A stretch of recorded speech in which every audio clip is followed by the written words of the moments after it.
In this episode of the HR Tech Talk podcast, we have Sarah Bernard, co founder and COO at Inclusively, a platform that helps you take your employee experience, productivity, and retention to the next level. Sarah, it's so good to have you here. We're so excited to hear from you. It's a very interesting time for HR leaders, for anyone in HR Tech. That's a lot of evolution.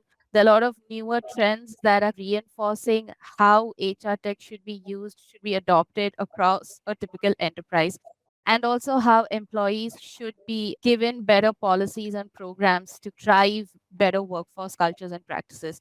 Sarah, thank you so much for being here today. We'd love to hear from you. Before we dive into the theme of the conversation, we'd like you to take a couple of minutes to tell us about yourself, your journey to Inclusively, and your learnings and challenges as an HR Tech co founder. How has all of this been so far? Thank you so much for having me on this podcast. My journey to inclusively is probably not the most typical path. My background was really in enterprise sales. It was not in entrepreneurship or really, it was in the tech world, but more on the research side. I spent close to a decade of my career at Forrester Research and then took a few years off as I started to have children. My oldest had a heart condition and spent a lot of time in and out of the hospital. And I was really trying to learn how to best accommodate her to ensure that she was as healthy as possible. And at that same time, my co-founder, she had started a tech company, was in the process of selling that to Amex when her cousin became the first licensed specialist in the state of Florida with Down syndrome. And it was my co-founder's idea to want to build out a technology that really helps it make it an easier process for people to find accommodations to help them be successful. Both of us have personal ties to knowing firsthand how much accommodations can help really anyone thrive in whatever setting that they're in. And we wanted to build a technology that helped companies scale that and scale that in a way to bring talent in and also foster the employees that they have.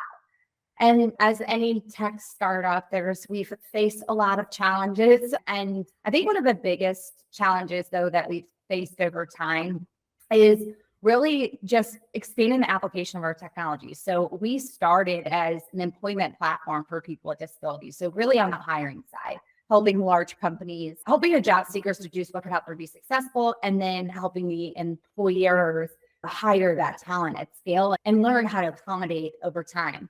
But what we realized is that our technology solves a much larger issue, and that takes place with the employees themselves at companies.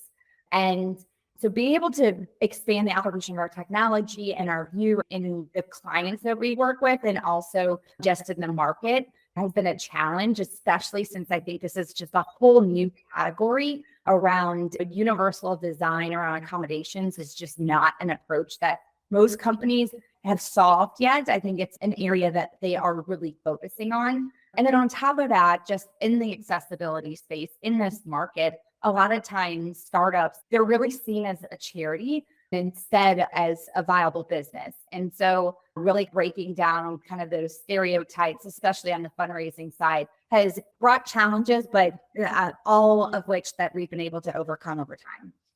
Absolutely. So, in all, a very interesting and, of course, eventful journey, but that's how it should be because that's what makes the startup culture as vibrant as it is, right? So, we'd like to dive deeper into the theme of the day, the theme of today's conversation, essentially employee retention and benefit practices. So, as someone who's been in the HR tech space, who's also been actively pouring out newer features to enhance this for end users. We'd like to hear from you in terms of the current trends that you're observing across the global workplace, especially when it comes to the B2B and SaaS marketplace. What are some of the benefit and retention trends that you're seeing leaders like pursue, or those that even startups, because startups are known to drive these practices with a little more flexibility, creativity. So, what are some of the trends that have piqued your interest of late? The biggest trend is just there's more demands than ever that are being placed on employers for more support from their employees. And employees, they just don't know how to find the things that can help them be more successful, that can help them be more productive. And oftentimes, employees, they also, to get access to some of the things that could support that, they have to disclose something super personal about themselves to tap into that. And that just doesn't necessarily need to happen. The process today at companies, typically, if you need an accommodation, it's all about you have to declare, say, I have a disability. And then most companies are like, okay, improve it with a medical note.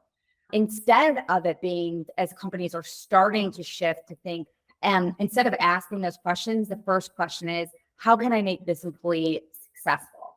Other trends, the workforce is changing. Millennials and Gen Z will be 2/3 of the workforce by 2030. This is a generation of workers who have become accustomed to personalization in every aspect of their lives. And they are entering the workforce very much wanting the same thing. This is a generation or two generations also that have grown up in the education system where they have been diagnosed a lot earlier for things like learning disabilities and mental health conditions, and have become a lot more accustomed to advocating for themselves for accommodations when in the education system.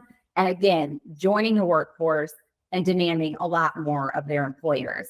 And then also COVID accelerated a lot of these demands as well as companies were announcing return to work mandates, because for most people or a lot of them experienced an accommodation for the first time in their lives with remote work. And while they were working remotely, they got accustomed to working in certain ways. And as they're joining back and going back into the office, they want to bring some things with them. So we're seeing that companies are investing in a lot in hopes and a lot of benefits and wellness programs, perks to help retain their employees.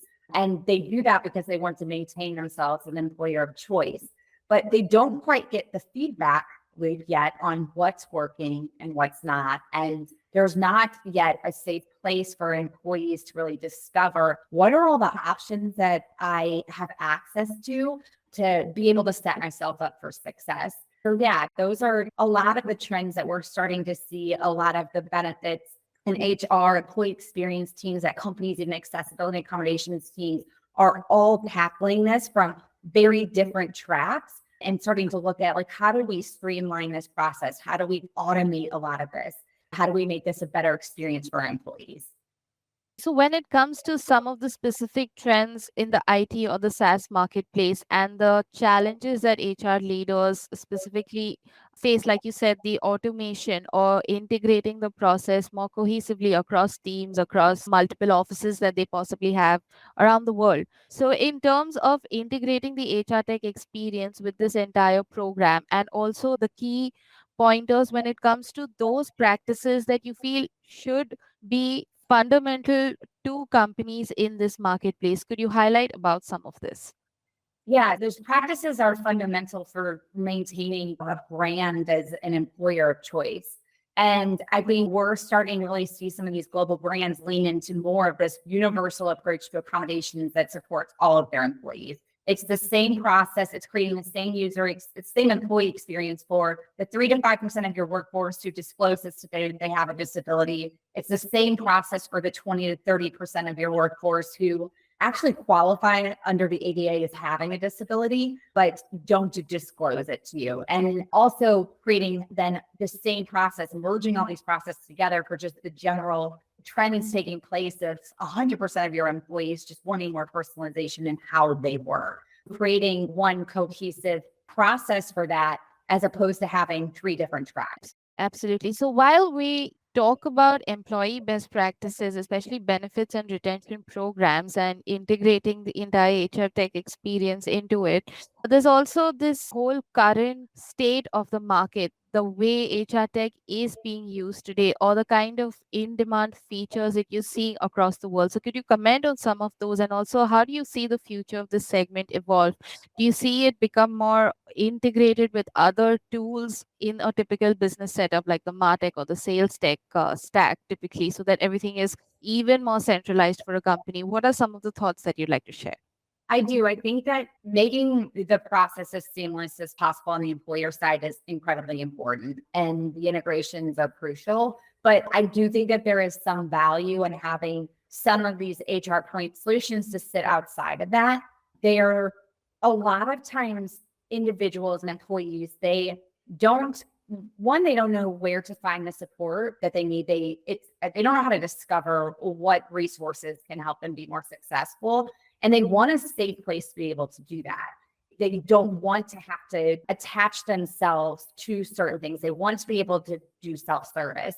So there is a benefit in having some of these HR point solutions sit outside of that and not be attached to the individual. But that data is all incredibly important to be fed back to the employer on in aggregate on the other side, so that over time there's this feedback loop and employers are able to make better investment decisions on what benefits, resources, perks, wellness programs are having the most value and are getting the most leverage by their own employee base. Absolutely. Sarah, thank you so much for this very interesting conversation that we've had today. It's definitely one of many. We're going to have you back again sometime very soon in the near future.